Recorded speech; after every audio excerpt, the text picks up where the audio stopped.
Hi, everyone, and welcome to another Agency Best Practice episode of Marketplace Masters. I'm your host, Paul Sonneveld. Now, today, we're diving into a story that every agency owner thinks about sooner or later. What happens when you decide it's time to sell? My guest today is Corey Brown, founder of buffaBRAND, an Amazon and Walmart marketplace agency that recently joined a larger group, and a little bit more about that in a sec. Corey is going to take us through inside that journey, from building the business to identifying the right time to sell, to navigating the acquisition process and life after the deal. So whether you're growing, scaling, or considering an exit down the road, this conversation is going to be full of practical insights and honest reflections. Corey, it is absolutely great to have you on today at Marketplace Masters. Thank you so much for having me.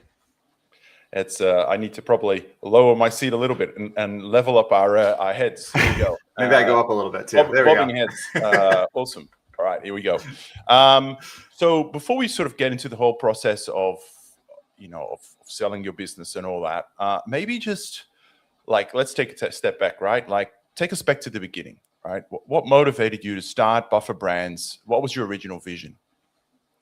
Yeah, so my original vision with buffaBRAND was really kind of focusing on what I felt my strengths were in the workplace. So for many years, I had found ways to make businesses better, and essentially consulting kind of in-house at every job that I was at, to the point where I would get friction from the owners who were very complacent. And what I quickly realized is that I wanted better for their businesses than they wanted for them, because it was difficult to grow and it was easy to continue doing the same things. So when I was voicing that to my mentor, he essentially for a couple of years kept telling me, you should start your own business. You should do your own thing. And here's what you can do. And hey, you know more about Amazon than any person I've ever met. This is your opportunity to switch to a consultative role and build a consultancy that can help brands around the world. So for me, that was really congruent with how my mind works. I don't see things how they are. I see things and I go, ooh, that can be better. I can walk into a house and it can be completely run down, and I look at it and I go, oh, it can do this and it can do that. I mean, this is an old living room that I'm in right now, but it's now a studio and where I've built this business. That's just how my mind works.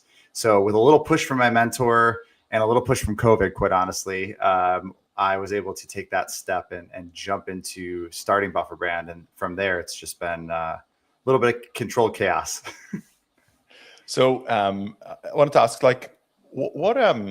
what do you attribute that? We have this value, right, at Merchant Spring, which think like a business owner, which sort of came to mind as you were talking about that. Have you always had that sort of perspective? Is that always something you've had, or is that just something that you said, oh, look, doesn't matter what I do, I'm just gonna, really kind of own it or think about what's best for the business? Where does it come from? Yeah, so it's kind of twofold, and it's going to sound a bit grandiose, but for me, I am absolutely an idealist. So I always, again, kind of look at things and how they can be, and I can't help but see it and want to move towards it, even if it's not something that I have the power to control. And then also for me, kind of being in the team sports, I attribute a lot of this to team sports. In every team sport that I've ever done, in any organization I've ever done, I've been a part of, I have essentially become a de facto leader within the group very quickly, for whatever that may be. Some, I think, some leadership skills are definitely, nature, and then some are nurtured. But for whatever reason, that's kind of always been my path, is kind of to be in a leadership role and to also be a bit of an idealist. And so that doesn't work with every role you ever have in life, but what it does work for is exactly what I built, which is helping businesses that really want to get better do so, and leading them to financial success and building those brands along the way. So that's kind of been the journey, and that a lot of that is just the inner workings of who I am. I'm sure a lot of agency owners feel that way too. They're probably the person who's executed the highest in every room they've ever been in, and they have a lot of that "why not me" attitude. Mm.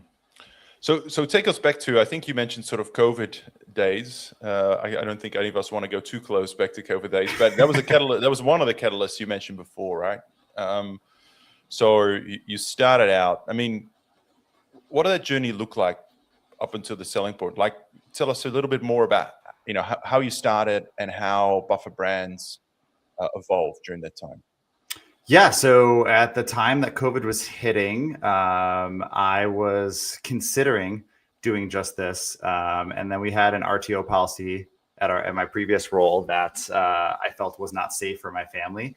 My wife was actually pregnant with our second child at the time, so we were growing our family, and we had a conversation at one point, and we put a little bit of money in two different bank accounts, and she started her business, and I started mine. And we decided, like, we're going to go all in on building this. We've worked for other people for long enough. And so what that looked like was working with a few contractors that were working at night, and I would work the entire day and pass off work to them. They would work at night.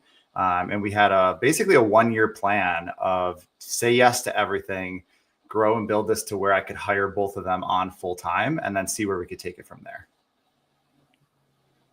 That's I think there's a really important point there, which I think is often overlooked, which is particularly with your partner, having alignment on this is actually what you're going to do, right? I remember having a very clear conversation with my wife, like around the same things when we started Merchant Spring, and say like a lot of unknowns, but we're going to give this a year and really kind of try that, try something. I mean, I think it's remarkable that you both went out and started your own businesses. But yeah, maybe obviously appreciate this sort of touches more on the personal thing, but I'd love to I think this is really great advice, right? For other kind of people thinking about starting the business, like alignment and the backing of your family in terms of actually starting a business. I mean, would you mind just elaborating on that a little bit more?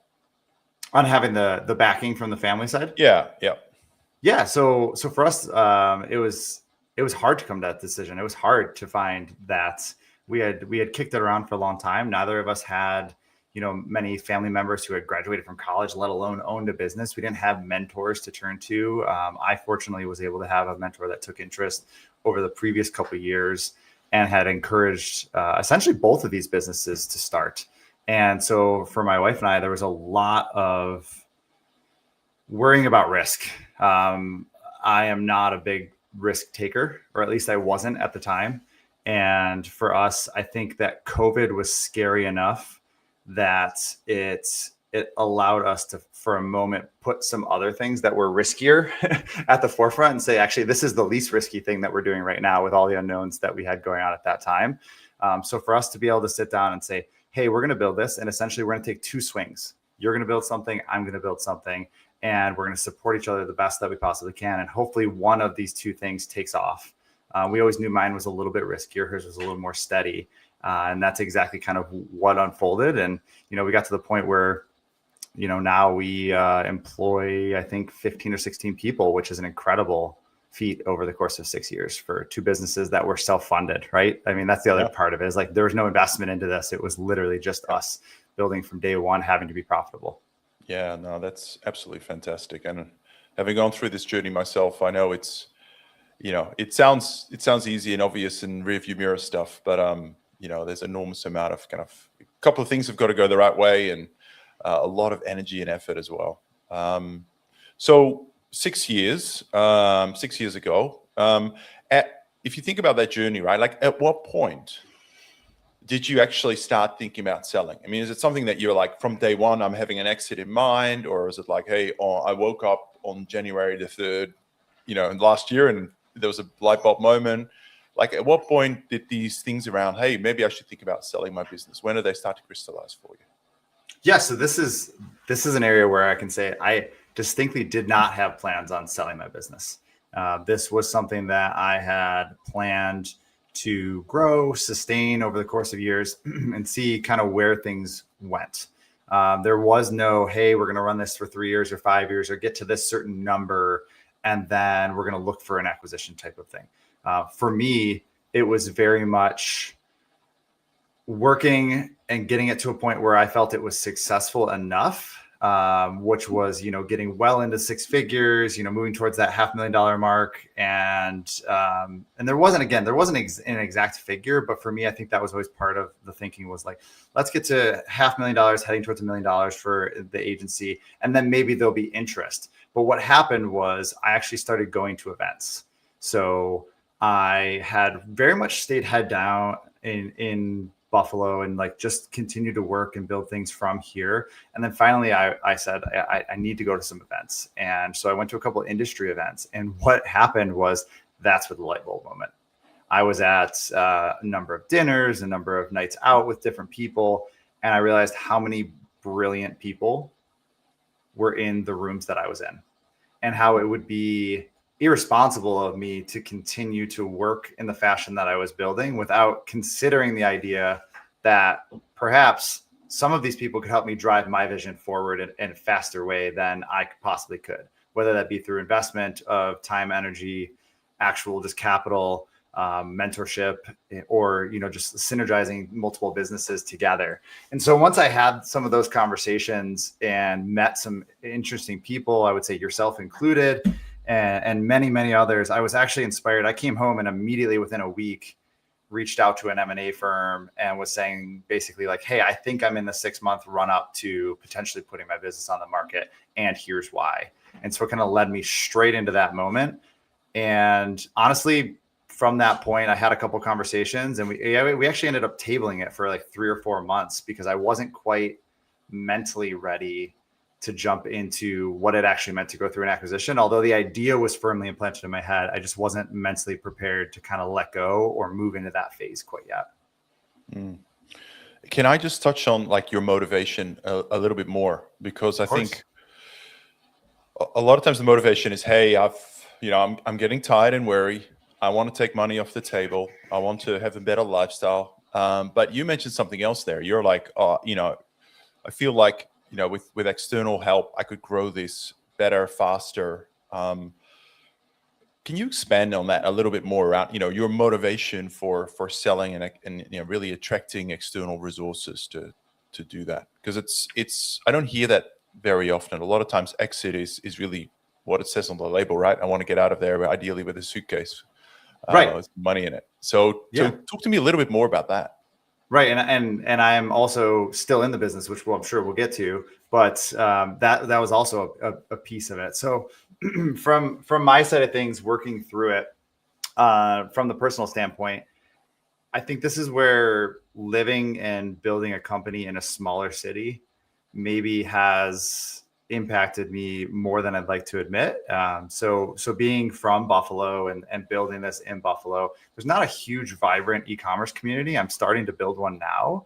And I've found some people that are kind of in that mold, but it's not the same as, being in Vegas, being in LA, being in some Seattle, some of these other places where New York City, probably the one I'm missing, where there's just so much going on. There's so much opportunity. And so for me, I've always been told, if you're the smartest person in the room too often, you're not really learning anything. And I got to the point where I'm like, I need to be in some different rooms and start to be in rooms where I can learn, where I can actually be the student a lot more than the teacher. A few years of leading a business is absolutely fantastic. I think it was actually somebody at an event said, I was walking kind of shoulder to shoulder with someone, and they said, look around this room. Think about the amount of brilliance and the amount of money and the amount of, whatever it might have been that's just in this room alone, and how incredible it is to be a part of that. And I think for me, I took that back to Buffalo and I went, okay, I think it's time. Like, I think I need to be in more of those rooms, and I need to do it now, because personally, I'm at a point where I'm not growing anymore. I could do the same thing for the next few years, and that's fine. But I'm on a journey of personal growth as well. And so for me, it really wasn't about the money. Yes, you don't sell to not make money, of course, but it was really that moment where I said, it's my time. I'm in my mid-30s. I'm ready to take the next step, the next chapter of life.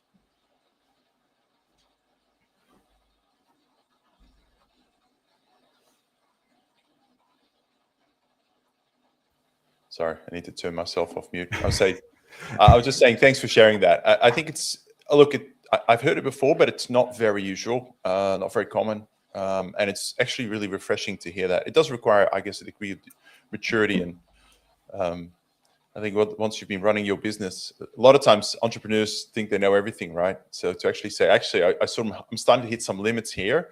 I need some external kind of input, whether it's intellectual kind of input or financial Very interesting perspective. So, well, let's dive a little bit deeper into the process, right? Okay. So you mentioned that you sort of started a go-to-market process, but maybe just take us a little bit deeper into, how did you go about, finding and attracting potential buyers? Did you do that yourself? Did you get an advisor? Did they run a book for you? What does it look like for you? Yeah, I had a really fortunate series of events that happened in that time frame where I went to those events. I actually had someone that I had met who was working for a really large M&A, and we kind of hit it off on a personal level. And we said, let's stay in touch. I'm not ready to sell by any measure. It was kind of like maybe even a year before that.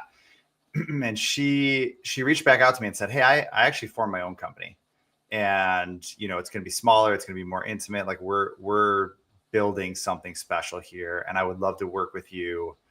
I know the size of your business, and I know what other firms may say, and I would love to work with you as we build this. And I actually took a meeting where I went and had dinner with them in New York City. I happened to be in New York City for an event. I went and just had a random dinner with them and really connected. And for me, relationships are everything. Authenticity is everything. The dollar amounts don't matter as much as the other. I just think that that's smaller in life than actual relationships. And I felt like they were the right people. So, and the firm's name is Palmer. The people there are incredible. And we had that dinner, and that was pretty much it. We said, let's stay in touch. And a few months later was when I kind of went on that personal journey at the shows and said, man, I really probably should pull the trigger on this. So we had a couple more meetings, and then we ended up tabling it and saying, like, let's figure things out, head towards the start of the new year. Let's get through the holidays, kind of in this time period where we're in now, where it's like, do I really want to start something new and bring that to the surface? So we ended up going through that in January. But they're the team that worked on all of the attraction of potential buyers. Obviously I told people that I was going to be doing this, but there's a little bit of keeping it behind closed doors as well. I think and we might get to that a little bit, but I think that's one of the difficult parts of going through an acquisition is like really not being able to tell your staff and your team or people outside of in the space. You kind of have to keep it to yourself and go through this process. It's kind of behind closed doors.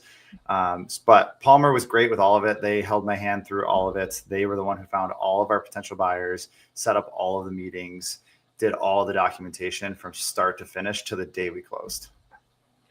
And just on that process itself, I mean, obviously they were running most of the process. You said they're doing the documentation, all of that. So describe to me, like, what was the level of investment from your perspective in this process in terms of time? I'm particularly thinking from an agency owner point of view, like, about to go through this process, like how much time did it take up? I mean, obviously they did all the documentation, but they needed access to you, right, to get the story straight. To understand the financials, all of that. Like, can you give us a flavor of the investment you had to make in order to support the process? Yeah. And I think timeline is important too. So for me, we went live, we'll call it the first week of January, and we closed on Memorial Day. So, basically very end of May. It's a pretty aggressive timeline to sell a business. For those that aren't as aware of that, that's actually pretty fast. Our goal was to sell in 6 months or fewer. So we actually hit that goal pretty much dead on. The process ebbs and flows. So for me, it went from, hey, we're going live, which meant I didn't have anything to do. So we launched in January. It goes out to a bunch of different lists and potential people that might be interested in it, other firms, other individuals. And basically what happens is, they start reaching out to all these people. They're sending out to all these different lists, and I'm operating. I'm just doing what I need to do. Maybe I pull a few documents here and there. And that was pretty much the first, 6 to 8 weeks was a lot of that. And maybe setting up some meetings as people were starting to show a little bit of interest. We had to obviously build, kind of a book that people could look at. They had to have numbers and scope. So that was a part of it where we did that originally. So essentially people that were interested would request that information. So I would see that kind of on an Excel sheet, see, hey, they've requested information. And if they liked the information, they would have a meeting with the firm. If they liked that meeting with the firm and my firm liked that meeting for me, then they would set up a meeting with me. So there was a lot of like sifting through before I got pulled in. So that window was a little quieter on my end, which was fine. It was once we got into the meetings where I had to meet with potential buyers. And for those who haven't gone through it, it's very staggered too. It's not like everybody shows up, for one speed dating round and you kind of go through it all in 1 or 2 days. It's a meeting on a Monday and then not a meeting for 2 weeks and then 3 meetings on Monday, Wednesday, Friday. And everyone's at different stages. So you're having first meetings while you're having second meetings. And in between, I'm meeting every single Wednesday. I was having, basically a stand up with my team to go through and digest all of the different ones that we had. So every single meeting that I had with a potential buyer was with one of their staff members on, where they would take notes and do all of that. And essentially was an hour at a time. As far as a time commitment for me, it probably was 5 to 8 hours a week. Once we got past that first 6 weeks, it was probably 5 to 8 hours a week for the rest of the process through the end of the 6 months. And it got, there were periods where it was more and periods where it trimmed down a little bit as we kind of got closer to, hey, we're getting some offers and things of that. And there's different pain points at different points of that, but it definitely is a lot. If you think about that as, hey, I'm operating my agency, I'm trying to live my life. Hey, I'm also, I'm running things at home, and you're trying to sneak in meetings with a couple of kids. Yeah. You're trying to sneak in meetings with someone from Europe. So you got to kind of be on a different. So there was a lot of like shuffling, and it wasn't all in. So as a marathoner, so like I'm an elite level marathoner. When my friends always joke, when you're building up to a marathon, there is everything you need to worry about before, and then there's after, right? So you just get this focus on marathon day, and anything that doesn't have to be done before marathon day starts to just get backburnered, and you just focus and you narrow that focus. That's kind of how this felt for me. It was like, until this happens, I'm pushing so many other things off because this is kind of my singular focus. And then I'm just operating my business in the background. So that was something that I was not quite prepared for, was how much I was going to have to actually do in the process, even with a team. Yeah, I'd love to touch on that a little bit later. But before we go there, so I just want to sort of get the timings right. So I think from what you were saying before, 5-month process, thereabouts. It sounds like maybe the first 2 months were the sort of the speed dating phase of the process, and then obviously then you went into like second dates, third dates, and all of that. So you were getting, interested parties across your desk, right? And maybe even sort of, early stage offers or expressions of interest or things like that. When those sort of pieces of information floated across your desk, so to say, like how did you go about evaluating, right? Oh, this is a conversation I want to continue. I'm going to say, no, maybe not now, to this party, or like what are the things you were looking for in a buyer or, an acquiring group? Like what's your framework? How did you think about it? Yeah, so I kind of was looking at like 3 main things. So for me, again, it was not fully about the money. It was more about finding a good landing place. Because of what triggered this, it was more about where I was going to go and how we were going to do that. So the 3 things for me was like, we were always looking at a strategic buyer. So kind of looking towards mentorship, towards, partnering synergistically with with the different leadership teams that were going to be in there, and kind of like figuring out tech and all of those different things. Were they going to be able to invest? For me, I was looking for kind of a personal relationship too, in terms of a mentor or in terms of a partner, even, if you will. I always say, like, I'm a handshake guy. If I handshake on something, if I say it's going to happen, it's going to happen. I'm going to do it. I needed somebody I could look eye to eye and do the exact same thing and have good trust in them. And that was like paramount for me to be able to sign kind of my baby away to someone else. I needed to be able to fully trust them. And then the last thing was really, do I have a safe landing place for me, for my clients, and for my team? My team helped build this. My clients helped build this. I need to make sure that everyone's taken care of in the process. That doesn't always happen in business. There's a lot of sharks who will go out there and cut everything to make $1. You've heard me say that that's not me for a few times. I think Palmer also had a really good pulse of that too. So they were able to cut through some of the noise for people who felt that way. But those are kind of like the 3 big things for me. And in terms of, you mentioned obviously that the financials was not your main priority, or there were like overriding priorities in terms of what you were looking for. But can you talk a little bit about how you thought about the valuation of your business, and how do you got to a stage in your mind you go, right, actually this is like fair value, right? How did you sort of think through that in your mind? Yeah, so this is one of the harder parts, because for me, I didn't prepare to sell my business. Quite honestly, I was ill prepared, and that was something that everyone else was so numbers focused, which makes perfect sense, right? You're investing in this huge thing. I wasn't numbers focused enough, and I didn't do enough in the lead up to prepare my business for those numbers. So it was definitely some difficult conversations of trying to sift through people who were just all in about the numbers, and then people who understood the value prop of like myself, my org, and our clientele. And I think that was really difficult at times to get across to different potential buyers.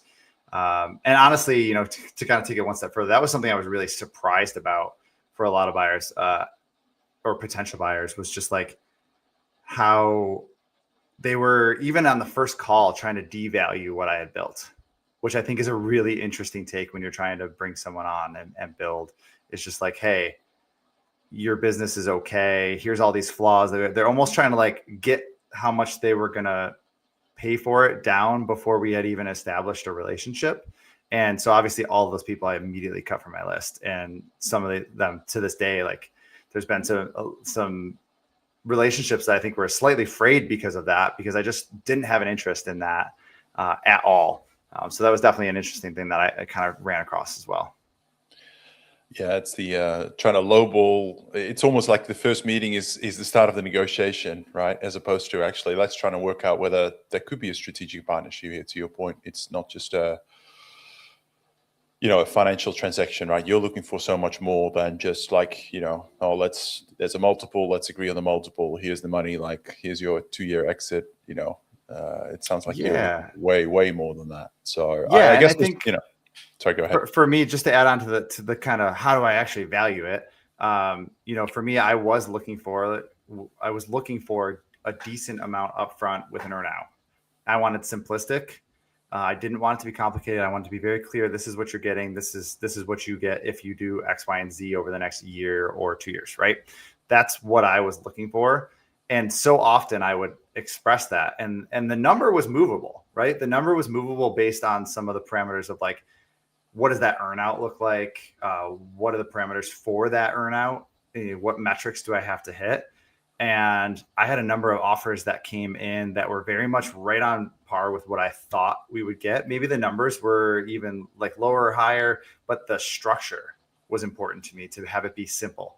And I had a bunch of offers that were just like off the wall, complicated, like just I needed to use AI to figure out even how I would get my earnout. And I thought, wow, if it's this complicated on the first offer that you've given to me, how complicated will our relationship be if this doesn't go well?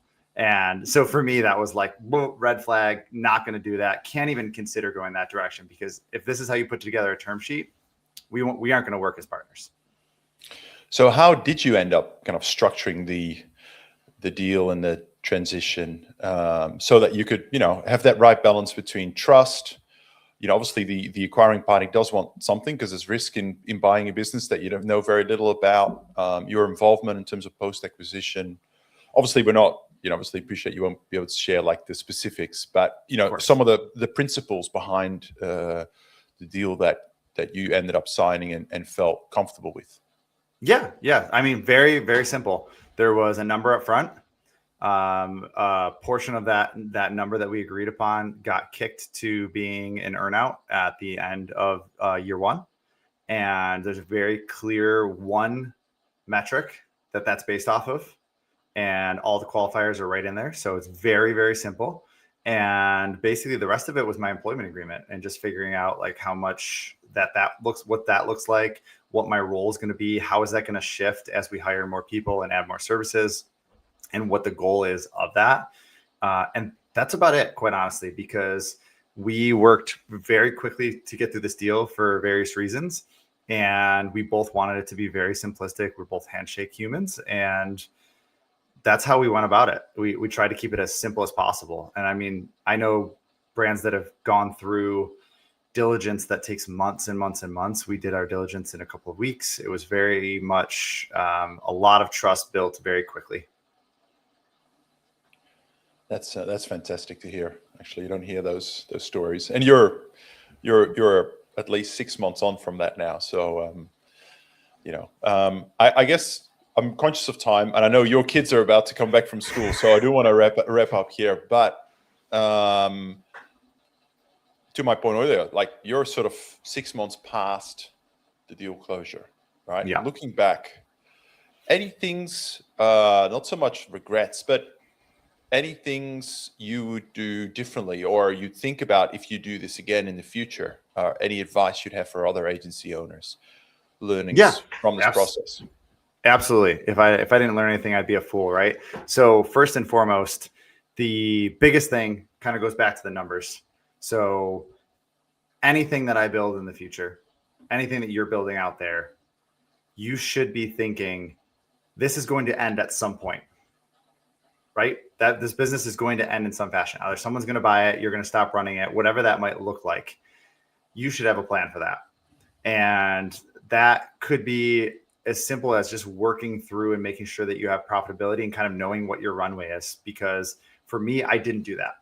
And it's my single biggest regret. I probably left a bunch of money on the table. I probably closed a lot of conversations because my books weren't tight enough. I did the accounting for my team for 5 years. I am not an accountant. So that's probably my biggest regret, is not giving myself a year of preparing my books professionally and making sure that we cut business that didn't make sense and that we only focused on what did make sense and were as profitable as possible. I did not do that. This was a very personal decision for me. And so I definitely left money on the table there. The other thing that I would add to that now, being 6 months afterwards, is something that I didn't know 6 months ago. I kind of knew the numbers thing 6 months ago.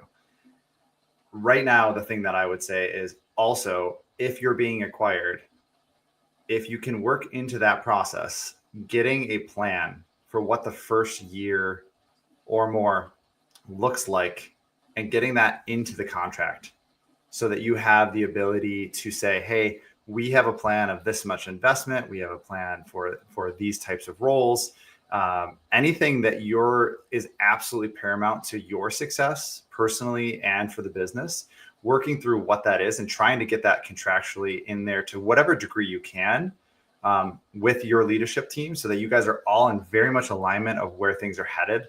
I think that is something that a lot of founders run into that I've talked to, is they run into, okay, we get through the deal. It's deal. You're so focused on that. And then if everything doesn't line up after that, there's no recourse. There's no kind of going back. There's no conversation. You no longer are the owner. And I think that can be a weird spot to be in at times. And I think that I've heard a bunch of different people say that they had kind of unexpected acquisitions, right? And that can happen a lot in unexpected acquisitions where people walk in or people just approach you and say, hey, we're going to buy this. So that would kind of be my two big pieces there, is know your books and have a plan. I think it's a very, I think know your books is probably a more obvious one. But yeah, no, the plan piece, that's super important, right? Particularly in the context, I guess, of an earnout and hitting KPIs. You want to align on what's the level of resourcing, plan, investment in order to support you to get there as well. Yeah, very interesting. All right, well, Corey, let's wrap it up here. We're at the 35-minute mark, so I want to make sure I'll let you go. I want to just say thank you so much, man, for coming on. I love the kind of the humility and the genuineness that you bring to this conversation. It's really, really valuable. I mean, I think we can get all the theory, of ChatGPT, but actually to get the human element to this process, I found to be like super, super valuable. So I just want to say thank you for doing that. Thank you for being generous, and I really appreciate it. And of course, want to wish you all the best for the upcoming holiday season, and hopefully you and your family get a nice rest after, I'm sure, a very, very busy year. Well, thank you very much for that. And I do want to encourage anyone that's going through this process or thinking about this process, feel free to reach out to me on LinkedIn. That there's a lot more conversation we can have. And I think we can only cram so much into 30, 40 minutes here. But if you are going through this process, you're having this thought, happy to have a conversation with you, maybe be your momentary mentor, maybe just shed a spotlight on something that you're having a difficult time with and help make your decision-making. This isn't a process that has to happen 100% behind closed doors. So I am here for you if you want to have that conversation. That is so awesome. Thank you so much, Corey. Really appreciate it. Thanks for having me. All right.